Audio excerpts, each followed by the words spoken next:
My son and his wife had been living in my house for 8 years. When the baby was born, my daughter-in-law shoved my wife and shouted, "Don't touch him. You're filthy." My blood froze. I called my son and said 3 words that left them stunned. My name is Stephen and I'm 67 years old. I never thought I'd be telling this story, but sometimes life forces you to confront truths you've been avoiding for years. What happened in my living room that Tuesday morning changed everything I thought I knew about family, respect, and the dangerous cost of being too generous. My son Samuel moved into our house 8 years ago with his wife, Everly. At the time, it seemed like the right thing to do. They were struggling financially. Martha and I had the space and we believed family should help family. Samuel was our only child and we wanted to give his marriage the best chance to succeed. 8 years, that's how long Martha and I opened our home, our hearts, and our wallets to a woman who would eventually show us exactly what she thought of our kindness. The morning started like any other. Martha was in the kitchen preparing breakfast, humming softly while she arranged fresh flowers in a vase. At 73, my wife still found joy in small things. Her silver hair caught the morning light as she moved around our kitchen with the same gentle grace that had captured my heart 45 years ago. I was reading the newspaper in my chair when I heard the crying. Not just any crying, but the sharp demanding wail of a newborn. Our grandson had arrived 3 days earlier, and the whole house had been walking on eggshells around Everly's very specific rules about noise, visitors, and routines. "Stephen, could you ask Martha to keep it down in there?" Everly's voice carried from the living room, sharp with irritation. "The baby needs his rest." I looked up from my paper. Martha was barely making any noise at all, just the soft clink of dishes being arranged. But this had become typical. Over the years, Everly had developed an endless list of things Martha needed to do differently in her own home. I heard Martha's footsteps approaching the living room, probably to see if she could help with the baby. My wife had been so excited about being a grandmother. She'd spent weeks preparing, buying tiny clothes, setting up a corner of our bedroom with baby supplies, dreaming about all the ways she'd spoil our first grandchild. Then I heard it, the sound that changed everything. A sharp thud followed by Martha's surprised gasp and the crash of something hitting the floor. I dropped my newspaper and rushed toward the living room, my heart already racing. What I saw made my blood turn to ice. Martha was on the ground, her face flushed with pain and embarrassment. The fresh flowers she'd been carrying were scattered across our hardwood floor, water spreading in a dark stain near her knees. He was trying to gather herself, confused and hurt, looking up at Everly with wide, bewildered eyes. Everly stood over her, holding our grandson, her face twisted with disgust and fury. "Don't you dare touch him," she screamed at Martha, who hadn't even been reaching for the baby. "You're dirty. Look at this mess you've made. You think I'm going to let filthy hands anywhere near my son?" My 73-year-old wife, the woman who had raised Samuel with more love and patience than any child deserved, was sitting on our floor being called dirty in her own home. The silence that followed was deafening. Even the baby stopped crying as if sensing the weight of what had just happened. Martha's eyes filled with tears, not from physical pain, but from the crushing humiliation of being treated like a servant who had overstepped her bounds. I watched my wife try to clean up the scattered flowers with shaking hands, her dignity being stripped away piece by piece. Everly stood there like a queen surveying her kingdom, our grandson in her arms, completely unbothered by the devastation she'd just caused. Something broke inside me in that moment. Not just my heart, but something deeper. The realization that I had allowed this woman to turn my home into her personal domain where my wife of 4 decades was treated like an unwelcome intruder. "Martha," I said quietly, my voice steady, despite the rage building in my chest. I reached down to help her up, my hands gentle on her arms. "Let me help you." She looked at me with such sadness, such defeat, that I wanted to scream. This wasn't the woman I married, full of life and laughter. This was someone who had been slowly crushed under 8 years of constant criticism and control. As I helped Martha to her feet, I caught sight of something in Everly's expression. Satisfaction. She was enjoying this. The power, the control, the way she could humiliate my wife and face no consequences. "Samuel," I called out, my voice cutting through the tension. My son appeared in the doorway, looking uncomfortable, but not nearly as shocked as he should have been. That's when I realized he'd been watching this happen for months, maybe years, and had done nothing to stop it. "Dad, Everly's just protective of the baby," he started, his voice weak and defensive. "New mothers can be." "Samuel," I interrupted, my eyes never leaving Everly's face. "I need to speak with you now." Everly shifted the baby in her arms, her chin raised defiantly. "Actually, Stephen, Samuel and I were just discussing how we think it might be better if Martha stayed in the bedroom when the baby's in the main areas of the house for hygiene reasons. You understand?" Hygiene reasons about my wife in our own home. I looked at my son, waiting for him to say something, anything to defend the woman who had sacrificed everything for his happiness. Instead, Samuel avoided my eyes and mumbled something about doing what's best for the baby. That's when I knew this wasn't just about one incident.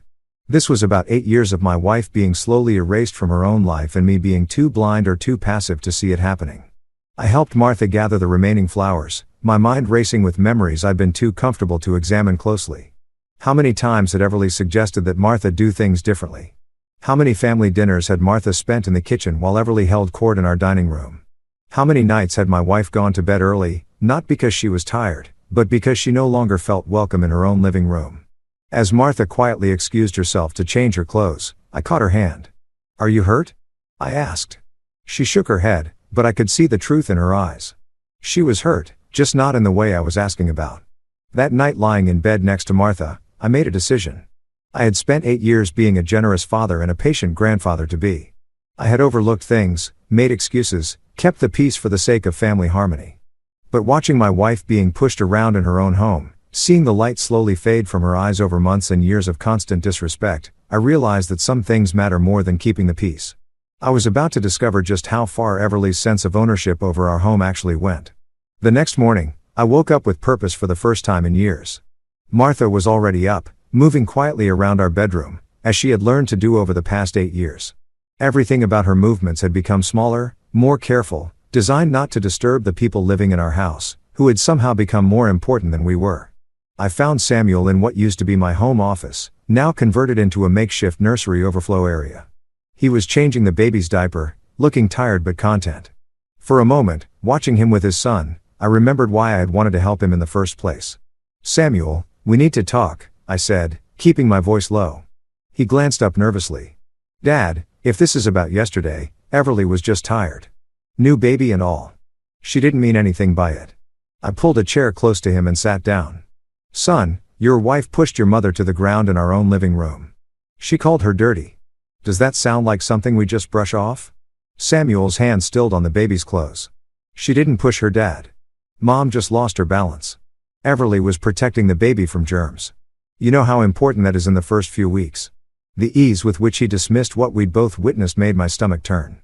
"Samuel, I saw it. Your mother was bringing fresh flowers to brighten up the living room. She wasn't even near the baby." "Look, Dad," Samuel said, lifting his son and holding him close. "I know Mom means well, but Everly has very specific ideas about child care. She's read all the books. She knows what she's doing." I stared at my son, this 34-year-old man who had apparently forgotten that his mother had successfully raised him without any books telling her how dirty she was. "And what about our ideas? This is our house, Samuel." Something flickered across his face, uncomfortable and quick.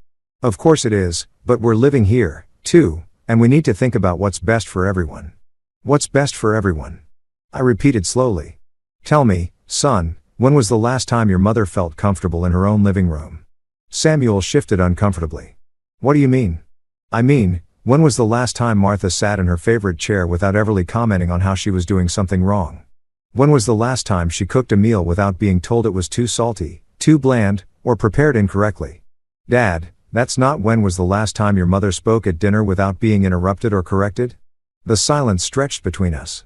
Samuel looked down at his son, avoiding my eyes. The baby made small, contented noises, completely unaware that his presence had become a weapon in a war nobody had officially declared.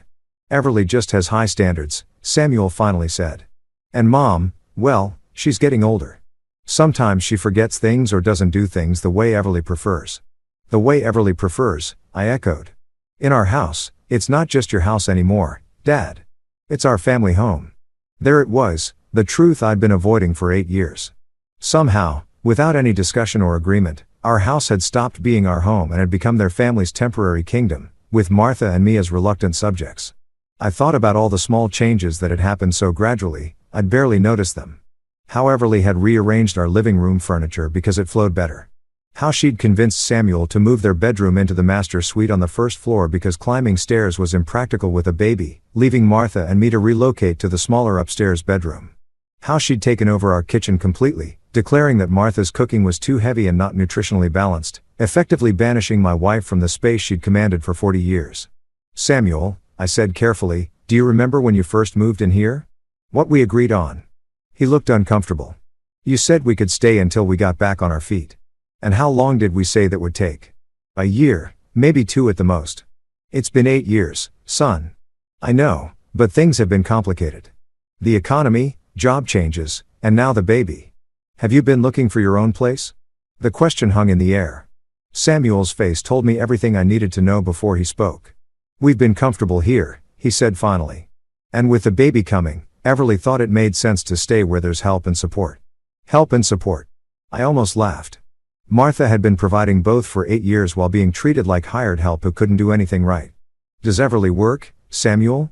Another uncomfortable shift. She's focusing on being a mother right now. That's a full-time job. And you? I'm between opportunities at the moment, but with the baby, we need to be smart about child care costs. I felt something cold settle in my chest.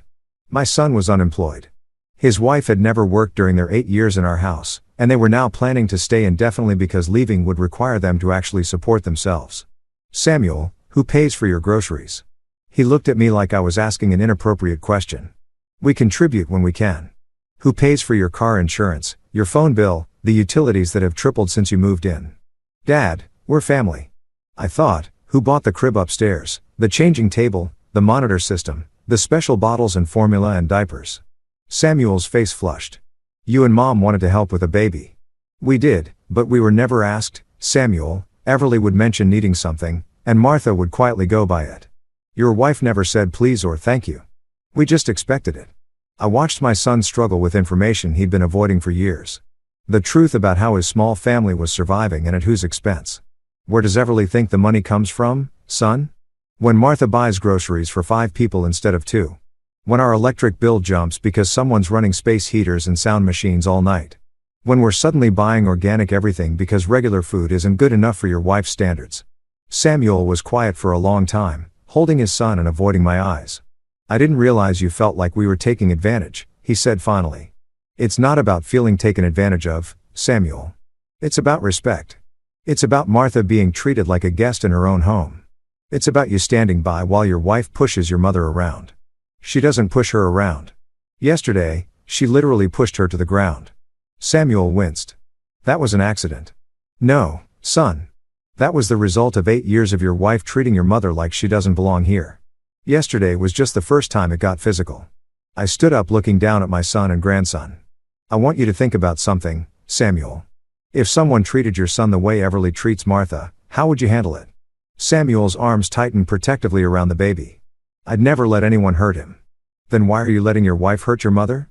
I left him sitting there with that question. As I walked back toward the kitchen, I could hear Everly's voice drifting from the living room. She was on the phone with someone, and her tone was completely different from the exhausted new mother act she put on around us. Oh, it's perfect, she was saying, her voice animated and confident. We have the whole place basically to ourselves. The old woman mostly stays upstairs now, and Steven's completely manageable. Samuel does whatever I tell him to do. I stopped walking.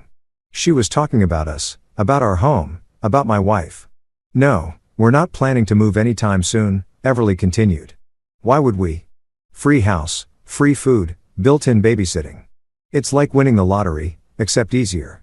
The person on the other end must have said something because Everly laughed. A sound I'd rarely heard in our house. Trust me, they're not going anywhere. Martha's too beaten down to cause trouble, and Steven's too much of a pushover to make demands. By the time they realize what's happening, we'll have everything exactly how we want it. I stood frozen in our hallway, listening to my daughter-in-law discuss our family like we were marks in some long-term con game. The casual cruelty in her voice, the complete lack of gratitude or affection made me realize that what happened yesterday wasn't an isolated incident or a moment of new mother stress. It was Everly showing her true face for the first time, confident that there would be no consequences. As I stood there listening to her laugh about how easily she'd manipulated our family, I realized that the conversation I just had with Samuel was only the beginning. This wasn't just about respect or boundaries or even money. This was about a woman who had spent 8 years systematically taking over our home and our lives and who was now planning to continue that takeover indefinitely. The question was, what was I going to do about it? After overhearing Everly's phone conversation, I couldn't shake the feeling that there was more going on than I'd realized. Her words kept echoing in my mind, by the time they realize what's happening, we'll have everything exactly how we want it. What exactly did she mean by that? I spent the next few days watching more carefully, paying attention to things I'd been too trusting to notice before. Martha seemed to sense my change in mood, but didn't ask questions. She'd learned over the years that asking too many questions around Everly led to uncomfortable confrontations. It was Thursday afternoon when I made the discovery that changed everything. I was looking for our homeowner's insurance documents in my old filing cabinet, which I'd moved to the basement when Samuel and Everly took over my office. As I rifled through folders that hadn't been touched in months, I found something that made my blood run cold. Mixed in with our personal documents were papers I'd never seen before. Official-looking forms with our address on them, but not our names. I pulled out a stack of documents, my hands trembling as I read them. Utility bills, but not in my name or Martha's. They were in Everly's name. Not just one bill, but several months' worth. Electric, gas, water, cable, internet, all transferred to Everly Hartwell. But that wasn't the worst part. At the bottom of the stack was a form I recognized but couldn't immediately believe. A mail forwarding request with the Postal Service redirecting all mail for our address to come under Everly's name first, dated 6 months ago. I sat down hard on an old chair in our basement, staring at the papers in disbelief. Everly had been systematically putting our home services in her name without telling us, without asking permission. I climbed the stairs with shaking legs and went straight to our mailbox.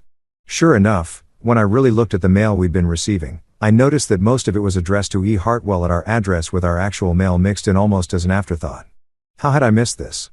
How long had she been intercepting our mail, our bills, our personal correspondence? I walked back into the house and went straight to the kitchen where Martha was quietly preparing lunch. She looked up when I entered and I could see the question in her eyes. "Martha," I said, keeping my voice low. "When was the last time you saw our electric bill?" He frowned, thinking. "Well, you usually handle those, Stephen. But now that you mention it, I haven't seen any bills lying around in months. I assumed you were paying them online now." "I'm not paying them online. I haven't seen them either." Martha's face went pale. "What do you mean?" I showed her the documents I'd found, watched her face change as she realized what they meant. My strong, patient wife, who had endured 8 years of gradual humiliation, suddenly looked frightened. "Stephen, what does this mean? Why would she put the bills in her name?" I didn't want to voice what I was thinking, but the implications were becoming clear. "I think she's trying to establish legal residence here. If all the utilities are in her name, if she's receiving all the mail, she can claim this as her primary residence. But it's our house. We have the deed." "I know. But if someone wanted to make a legal claim that they were the primary occupants, having all the utilities and mail in their name would be a good start."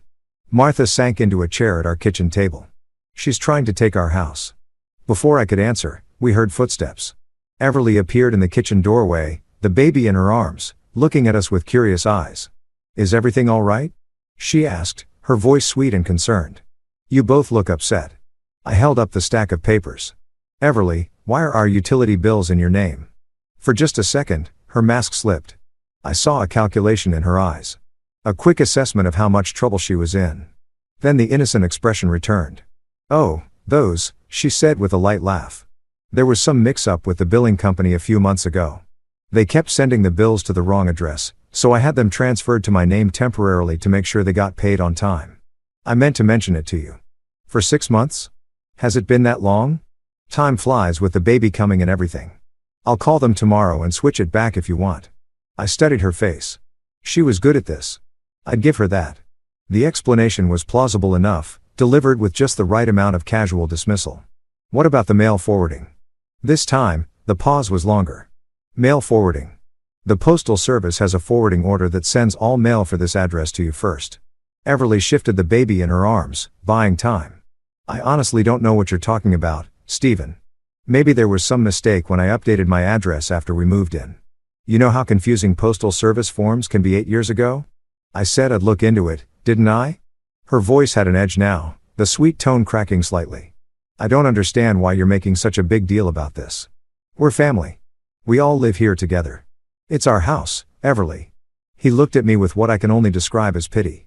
"Of course it is. I never said it wasn't. But we live here, too, Stephen. We contribute to the household. It makes sense for the bills to be organized efficiently." Martha spoke up for the first time, her voice quiet but steady. "How do you contribute to the household, Everly?" The question hung in the air like a challenge. Everly's eyes narrowed slightly as she looked at my wife. "I take care of the baby. I manage the household schedules. I make sure everything runs smoothly. By putting our bills in your name without telling us, by handling practical matters that you and Stephen obviously don't have time for anymore." The condescension in her voice was unmistakable now. She wasn't even trying to hide it. "We're not senile, Everly," I said. "We've been managing our household and finances for over 40 years. "Of course you have," she said. But her tone suggested the opposite. "I'm just trying to help. But if you'd rather handle everything yourselves, that's fine. Samuel and I can find somewhere else to live." It was a threat disguised as accommodation. She was betting that we wouldn't call her bluff, that the thought of losing access to our grandson would make us back down. But something had changed in me since I'd found those papers. The realization that she'd been systematically working to establish legal claim to our home had awakened something I'd kept buried for too long. "Actually," I said, my voice calm and steady, "I think that might be for the best." Everly's face went white. "Excuse me? I think it's time for you and Samuel to find your own place. You've been here 8 years. That's long enough. You can't be serious." "I'm completely serious." "Samuel," she called out, her voice sharp with panic. "Samuel, get in here." My son appeared within seconds, looking alarmed. "What's wrong?" "Your father is trying to kick us out," Everly said, her voice trembling with manufactured emotion. "He's upset about some silly paperwork mix-up, and now he wants to throw us out on the street with a newborn baby." Samuel looked between us, confused and clearly uncomfortable. "Dad, what's going on?" I handed him the stack of papers. "Your wife has been putting our household bills in her name without our knowledge or permission. She's also redirected our mail through the postal service." Samuel frowned as he looked through the documents. "Everly, what is this?" "It's nothing," she said quickly. "Just some administrative convenience to make sure bills got paid on time. Your father is making it sound much more sinister than it is." "For 6 months?" Samuel asked, echoing my earlier question. "I told you I meant to mention it. With the pregnancy and everything, it slipped my mind." Samuel looked at the papers more carefully. I could see him starting to understand the implications. "This makes it look like you're the primary resident here." "That's ridiculous," Everly snapped. "It's just paperwork. Your parents are acting paranoid." But Samuel wasn't looking at his wife anymore. He was looking at me, and I could see the exact moment when the pieces started falling into place in his mind. All the small changes over the years, all the ways Everly had gradually taken more control over the house, all the time she'd made decisions without consulting Martha and me. "Everly?" Samuel said slowly, "Why would you put the utilities in your name without asking?" "I already explained." "No," he interrupted, his voice getting stronger.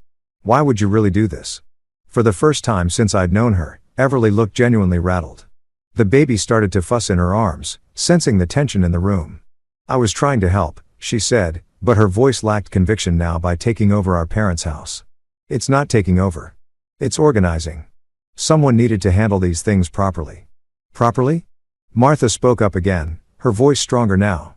"We've been handling our affairs properly since before you were born." Everly's mask finally slipped completely. "Really? Because from where I stand, you two have been letting this place fall apart. Bills getting mixed up, mail going to the wrong places, systems that haven't been updated in decades. Someone needed to modernize things around here." "Someone needed to take over, you mean?" I said, "Yes." The word exploded out of her before she could stop it. "Yes, someone needed to take control because you two obviously can't handle it anymore." The silence that followed was deafening. Even the baby had stopped fussing, as if sensing that something important had just been revealed. Samuel stared at his wife with an expression I'd never seen before. Not anger exactly, but recognition. The dawning realization that the woman he'd married wasn't who he thought she was. "How long have you been planning this?" he asked quietly. "Planning what?" "I wasn't planning anything." "How long have you been working to take over their house?" Everly's eyes darted between all of us, and I could see her calculating whether she could still talk her way out of this. That's when I knew we were about to discover just how deep this went. The tension in our kitchen was suffocating. Everly stood there holding our grandson, her face cycling through emotions as she tried to decide which approach would work best. I'd seen her do this before during smaller conflicts, but never when the stakes were this high. "You're all overreacting," she said finally, settling on indignation. "I was trying to help streamline things around here, and now you're acting like I committed some terrible crime."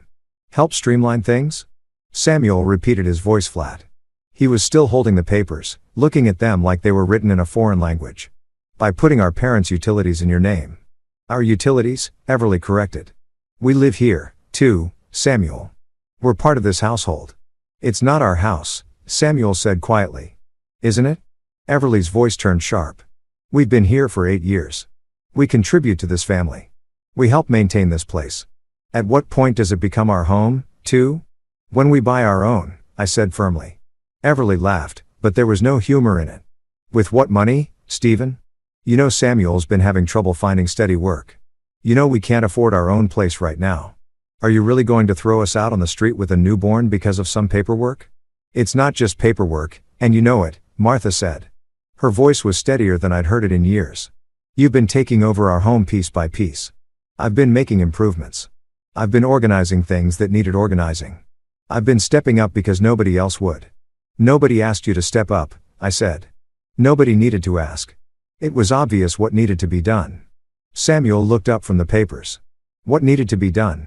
Everly turned to face him fully, and I could see her switching tactics again.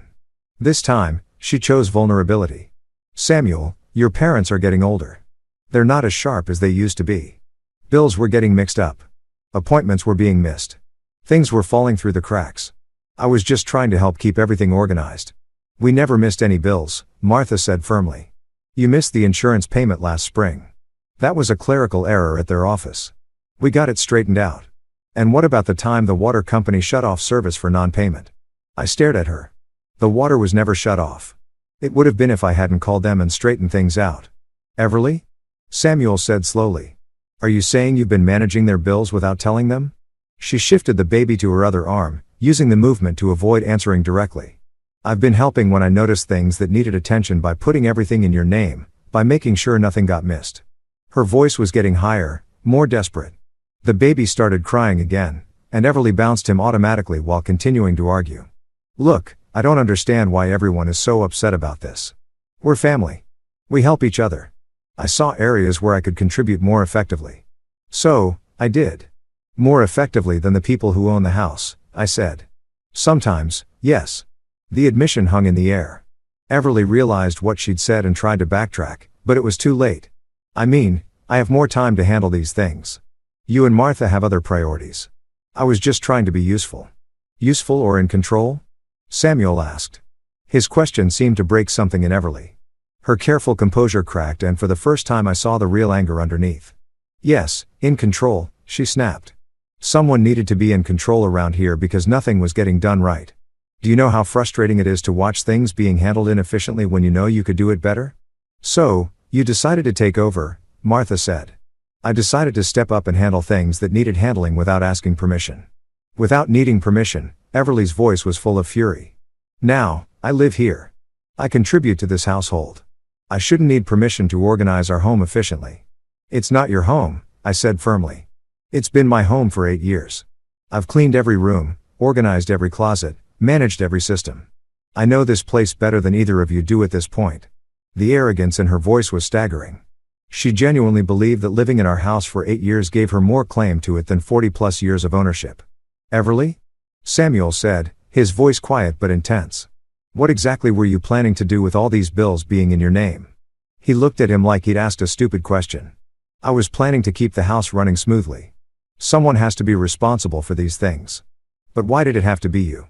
Because I'm the one who's here all day. I'm the one who notices when things need attention. I'm the one who has time to handle administrative details. You could have asked us to handle our own bills, Martha pointed out. I could have, but why would I when I was already taking care of it? Because it's our house, I said again. Everly's patience finally snapped completely. Your house that you can't afford to maintain without our help. Your house that was falling apart before I started organizing it. Your house that Samuel and I have been subsidizing with our presence and our labor for 8 years. Subsidizing? Samuel's voice was incredulous. Yes, subsidizing. Do you think we've been living here for free? Do you think I haven't been contributing? I've been managing this household, maintaining these systems, improving this property. That has value, Samuel. That's worth something, not ownership, Martha said firmly. Isn't it? At what point does sweat equity become actual equity? At what point does the person who's actually running the household get a say in how it's run? I felt something cold settle in my stomach. This wasn't just about bills and mail forwarding. This was about a fundamental belief that her 8 years of living in our house had given her ownership rights. Everly, I said carefully, do you think you own this house? He looked at me like I was being deliberately dense. I think I've earned a stake in this house. Yes, you've earned a stake in our house. I've earned a stake in the house where I've lived for 8 years, where I've raised my family, where I've contributed my time and energy and effort to make it a better place. Samuel stared at his wife as if seeing her for the first time. Everly, this is insane. You can't just claim ownership of someone else's property because you've been living there, can't I? What about common law marriage rights? What about tenant rights? What about the fact that I've been the primary person managing this property for years? You're not married to the house, Martha said. But her voice was shaking now. And you're not a tenant. You're a guest who's overstayed. I'm a family member who's been contributing to this household while you two have been coasting on ownership rights you established decades ago. The breathtaking entitlement of it left us all speechless for a moment. Everly seemed to take our silence as agreement. Look, she said, her voice becoming reasonable again. I'm not trying to take anything away from anyone. I just think we need to recognize the reality of the situation. This house works because I make it work. These systems function because I maintain them. This family runs smoothly because I organize it. This family, Samuel said slowly. Or your family, our family, all of us, including Mom and Dad. Everly glanced at Martha and me. And I saw something cold flicker in her eyes. Of course, including Stephen and Martha. They're an important part of this household. An important part, I repeated, in our own house. In our family home. Yes, it's not a family home, Samuel said, his voice getting stronger. It's Mom and Dad's home that they've been generous enough to let us live in. For 8 years, Samuel, at some point, generosity becomes partnership. Not without discussion, not without agreement, not without consent. Everly's face was flushed now. Her control completely gone. Consent? I've been getting consent for 8 years in the form of you allowing me to handle these responsibilities. You've been perfectly happy to let me manage everything as long as you didn't have to think about it. She turned to face Martha and me directly. And you too have been perfectly happy to let me handle all the difficult parts of maintaining this household while you get to play the generous grandparents. We handle our own household. Martha said firmly. Really? When was the last time you balanced a checkbook? When was the last time you called a utility company? When was the last time you researched the best internet plan or negotiated a better rate for anything? I realized she was right about some of this. Over the past few years, Everly had gradually taken over many of these tasks, always presenting it as helpful efficiency rather than a takeover. That doesn't give you ownership rights, I said. It gives me a voice in decisions that affect my family's living situation. Your family can get your own living situation, Samuel said quietly. Everly whirled to face him, her eyes blazing. With what money? With your non-existent job? With my non-existent career because I've been busy managing this household for 8 years. That was your choice. That was our agreement. You said we'd stay here temporarily while we got on our feet. You said your parents wanted to help. You said this was the best thing for our family. I said we'd stay temporarily, not permanently. And I never said you should take over their house. I didn't take over anything. I stepped up when stepping up was needed. The baby was crying harder now, disturbed by the shouting. Everly tried to soothe him while continuing to argue, but her multitasking was falling apart under stress. Maybe, Martha said quietly. The baby should be somewhere quieter. Everly clutched our grandson tighter. He's fine where he is. He's upset because we're all shouting. He's upset because his family is being torn apart by selfish people who can't appreciate what they have. The insult was so casual, so matter-of-fact that it took a moment to register. Martha's face went white. Selfish people, I repeated. Yes, selfish. You have more space than you need, more resources than you use, and a family that's been helping you maintain all of it. And the moment someone asks for basic consideration, you want to throw us out. That's when I knew there was no reasoning with her. In her mind, we were the villains for wanting control of our own home.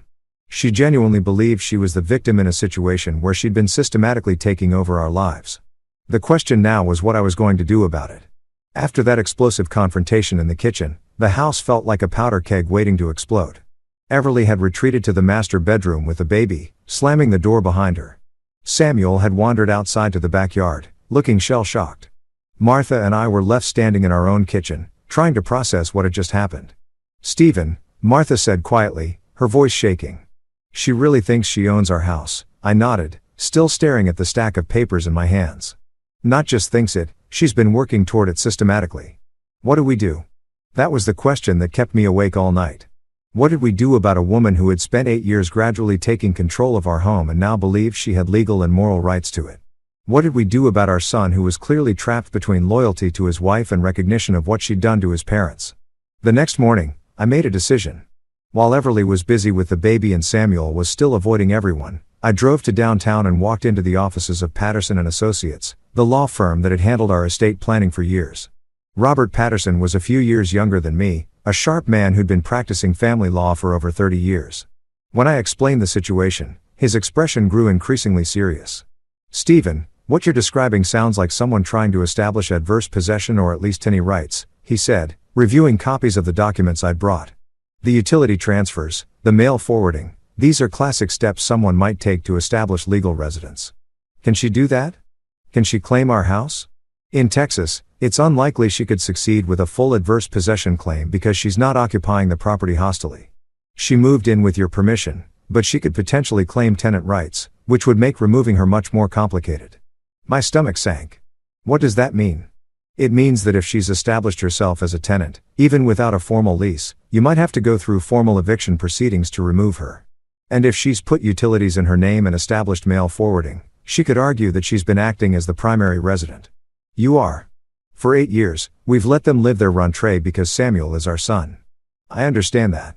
But the law doesn't always distinguish between generosity and formal tenancy agreements.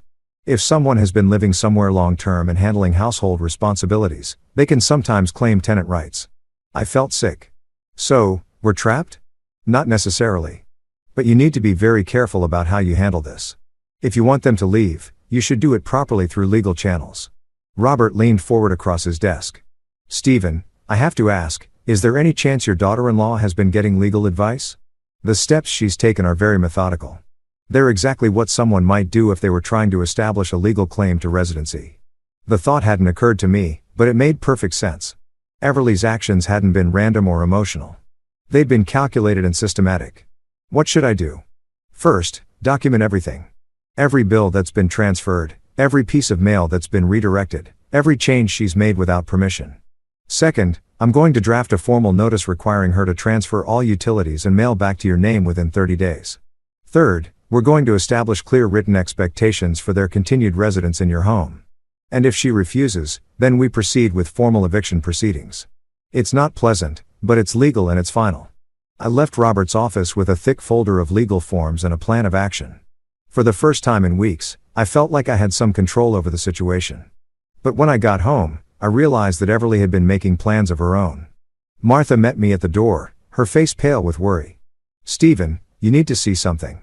She led me to our bedroom where she'd been going through our personal filing cabinet. Papers were scattered across our bed, and Martha's hands were shaking as she held up a document. "I was looking for our insurance policies to make sure everything was still in our names," she said. "And I found this mixed in with our papers." It was a deed transfer form, blank, but with our property description already filled in. At the bottom in Everly's handwriting were notes about property values and tax assessments. She's been researching how to transfer ownership of our house. Martha whispered. I felt cold rage wash over me. "Where did you find this?" "In our filing cabinet." She must have put it there when she was going through our papers to get information for the utility transfers. I studied the form more carefully. It wasn't just a casual inquiry. Someone had provided Everly with specific information about our property, including details that weren't publicly available. "Martha, has anyone else been in our house recently? Any strangers? Any service people that Everly might have let in?" "Well, there was someone here last week while you were at your doctor's appointment. Everly said it was someone from the county assessor's office checking property values for tax purposes. I thought it was routine." My blood ran cold. "Did you see their credentials?" Everly handled it. She said she didn't want to bother me with official business. I grabbed the phone and called the county assessor's office. After being transferred 3 times, I finally reached someone who could check their records. "No, sir," the clerk said after a few minutes. "We don't have any record of sending someone to your address, and we don't do door-to-door property assessments unless there's been a specific complaint or legal challenge." I hung up and looked at Martha. It wasn't a county assessor. Everly let someone into our house under false pretenses, and now we have property transfer forms in our filing cabinet. "Stephen, what is she planning?" Before I could answer, we heard the front door open and Samuel's voice calling out, "Mom, Dad, where is everyone?" I gathered up the papers from our bed and went downstairs. Samuel was in the living room holding his son, looking more serious than I'd seen him in years. "Dad, we need to talk," he said without preamble. Yes, we do. I sat down across from him, the deed transfer form in my hands. But first, you need to see this. Samuel looked at the form, his expression growing increasingly troubled. Where did this come from? Your mother found it in our filing cabinet along with property value assessments and notes in Everly's handwriting. Dad, I don't understand. Why would Everly have this? That's what I was hoping you could tell me. Samuel was quiet for a long moment, bouncing the baby absently. Last week, she was asking me questions about inheritance laws. She said she was just curious about how property transfers work when parents get older. What kind of questions? Things like, if someone lives in a house long enough, can they claim ownership? If someone improves a property significantly, do they get rights to it? If elderly people can't manage their affairs anymore, can family members take over legally? Each question felt like a punch to the gut.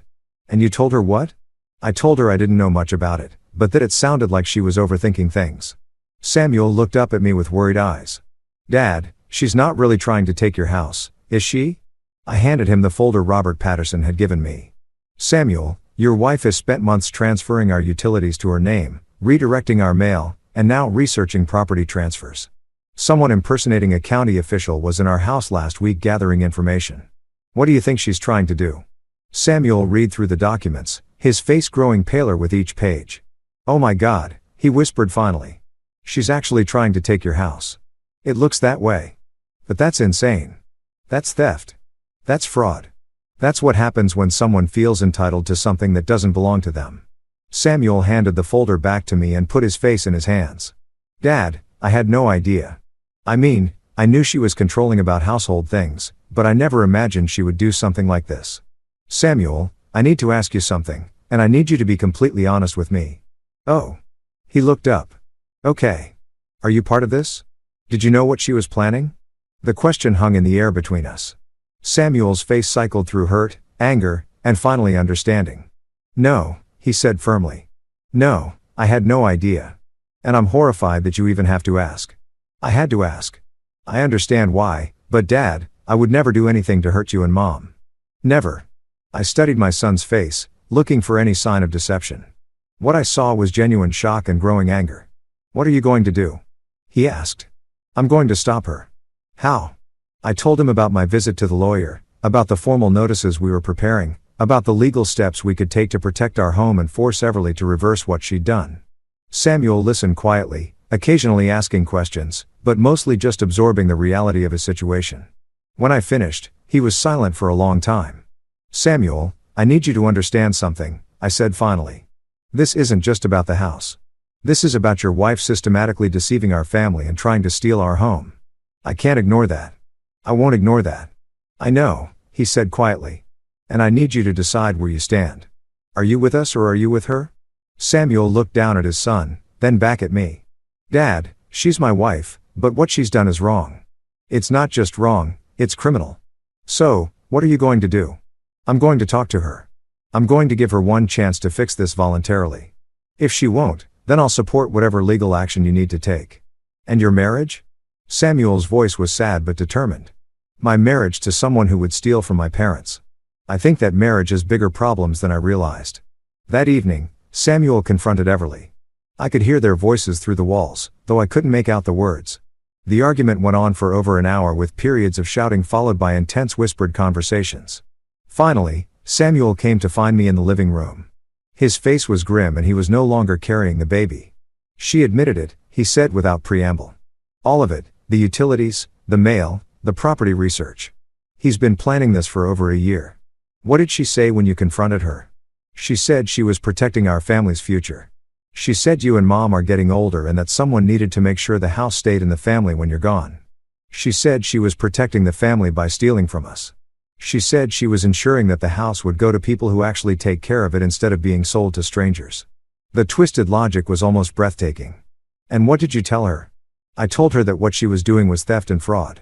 I told her that if she didn't fix everything immediately, I would support you in having her arrested. How did she react to that? Samuel's face was hard with anger. He told me that if I sided with you against her, she would make sure I never saw my son again. That threat changed everything. This wasn't just about property fraud anymore. This was about a woman who was willing to use her own child as a weapon to get what she wanted. Samuel, I said carefully. What do you want to do? He looked at me with eyes that reminded me of the little boy I'd raised, the one who always tried to do the right thing, even when it was hard. I want to do whatever it takes to stop her, he said. Even if it means losing my marriage. I won't let her steal from you, and I won't let her use my son as blackmail. The next morning, I called Robert Patterson and told him we were ready to proceed with formal legal action. The time for family discussions and attempted compromises was over. Everly had made her choice. Now it was time for her to face the consequences. The formal legal notice was served to Everly on a Tuesday morning. I watched through our living room windows. The process server approached our front door, official documents in hand. Martha stood beside me, her fingers intertwined with mine. Both of us knowing that this moment would change everything. Everly answered the door with the baby in her arms, probably expecting a delivery or a neighbor. When she realized what was happening, her face went through a range of emotions I'll never forget. Confusion, then recognition, then pure rage. She slammed the door so hard that the baby started crying. The legal notice was comprehensive. It required Everly to transfer all utilities back to our names within 7 days, cancel the mail forwarding immediately, and cease any and all activities related to establishing residency or ownership claims on our property. It also informed her that she had 30 days to vacate the premises voluntarily or formal eviction proceedings would begin. But the most important part was what Robert Patterson had added at my request. A formal complaint was being filed with the district attorney's office regarding identity theft, mail fraud, and attempted property fraud. Within an hour of being served, Everly was in our living room, her face flushed with fury, demanding to speak with Samuel and me. Martha had wisely taken herself to visit her sister for the day, not wanting to be present for what was sure to be an ugly confrontation. "You can't do this to me," she screamed, waving the legal papers in the air. "I have rights. I've been living here for 8 years. You have the right to leave voluntarily," I said calmly. "That's about it. Samuel, tell your father he's making a mistake. Tell him what this will do to our family." Samuel, to his credit, had clearly spent the past few days thinking about his priorities. "Everly, what you've done is illegal. Dad is being more than fair by giving you a chance to fix it voluntarily." "Fix what? I haven't done anything wrong." "You've committed identity theft by putting their bills in your name," Samuel said, his voice steady despite the circumstances. "You've committed mail fraud by redirecting their mail. You've attempted property fraud by researching ways to transfer their house to your name. These are felonies, Everly. I was trying to help this family, by stealing from my parents. By taking responsibility when no one else would. I'd heard enough. Heavily, you have 7 days to transfer everything back to our names. You have 30 days to find somewhere else to live. Those are your options. And if I refuse, then you'll be evicted, and the criminal charges will proceed." He stared at me with undisguised hatred. "You would really do that? You would really destroy your son's marriage and take away your grandson over some paperwork? I would really protect my home and my wife from someone who's been systematically trying to steal from us." "Yes, Samuel." She turned to her husband desperately. "You can't let them do this to us." Samuel looked at his wife with an expression I can only describe as profound sadness. "Everly, they're not doing anything to us. You did this to us. I did this for us. No, you did this for you. And now our son is going to grow up with a mother who tried to steal from his grandparents." That seemed to break something in Everly. She sank into our couch, still holding the baby. And for the first time since I'd known her, she looked genuinely defeated. "I just wanted security," she said quietly. "I wanted to make sure our family had a stable home." "You already had that," Samuel said. "My parents gave us that freely." "For how long? What happens when they die? What happens when this house gets sold and we have nowhere to go? Then we figure it out like adults, Everly. We don't steal from the people who've been helping us." He looked between Samuel and me, and I could see her calculating one last desperate move. "Fine," she said, standing up abruptly. "Fine. You want me gone? I'll go. But I'm taking my son with me, and you'll never see him again." Samuel's face went white. "Everly, don't do this." "What? Protect my child from people who would destroy his family over money? It's not about money. It's all about money," she screamed. "It's about a house and bills and property values. You're choosing money over your own grandchild." I felt something snap inside me. 8 years of watching this woman manipulate my family. 8 years of seeing my wife become smaller and quieter. 8 years of my son making excuses for increasingly unacceptable behavior. And now she was going to use our grandson as her final weapon. "No," I said, my voice deadly calm. "We're choosing honesty over theft.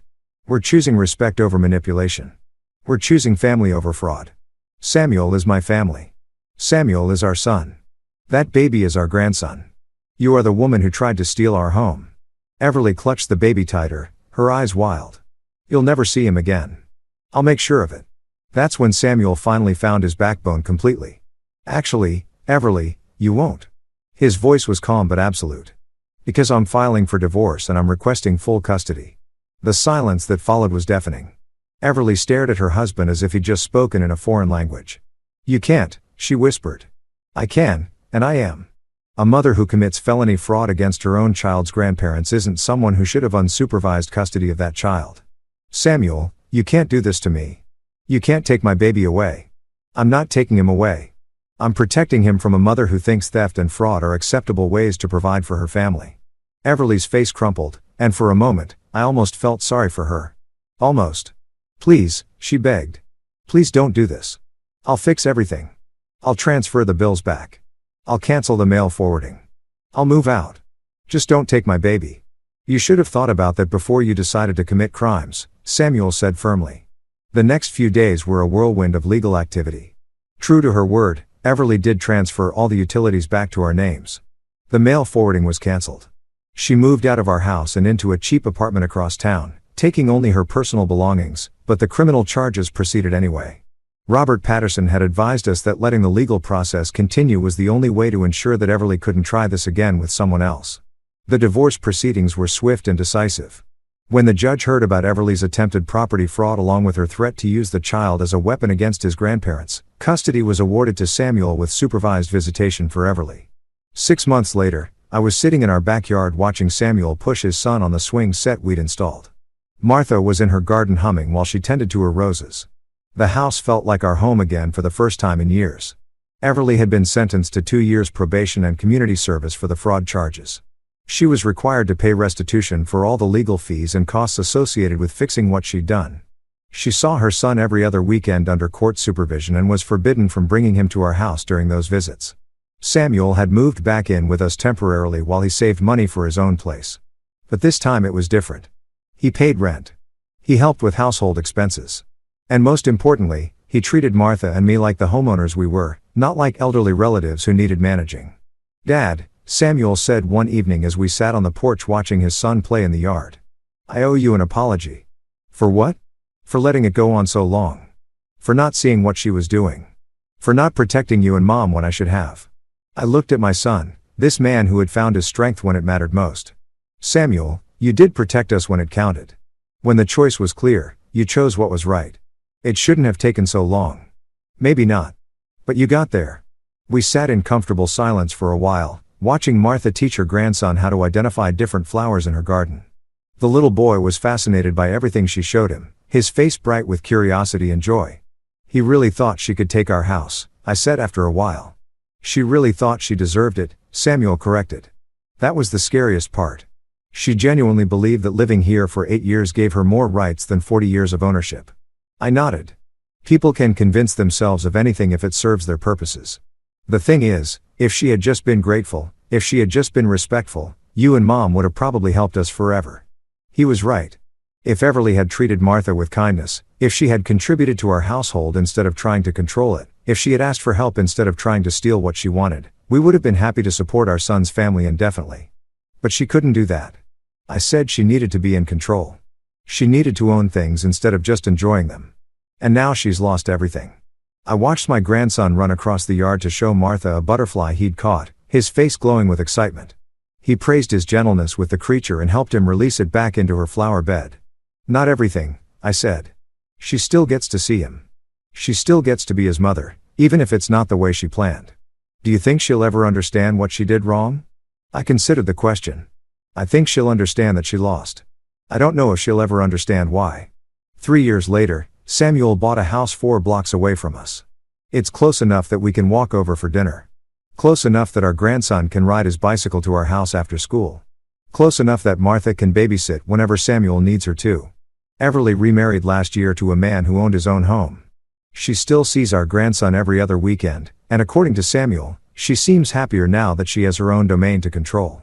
Martha and I renewed our wills recently, leaving everything to Samuel and establishing a trust fund for our grandson's education. The house that Everly tried so hard to steal will stay in our family after all, but it will pass through love and generosity, not theft and fraud. Sometimes I think about what would have happened if I hadn't found those papers in the basement. If I hadn't overheard that phone conversation. If I had just continued to ignore the small signs that something was wrong. Everly might have succeeded. She might have gradually taken over our home so completely that by the time we realized what was happening, it would have been too late to stop her. But I did find those papers. I did overhear that conversation. And when the moment came to choose between keeping the peace and protecting our family, I chose protection. Martha is happy again. She sings while she cooks. She tends her garden with joy. She plays with her grandson without fear of being criticized or corrected. Our home feels like our home again. And our grandson is learning that love doesn't come with strings attached. That generosity doesn't require gratitude, but that respect is non-negotiable. Even within families, especially within families. The 3 words I said to Samuel that day in the kitchen when I called him over and showed him those papers were simple. This stops now. Sometimes that's all it takes to change everything.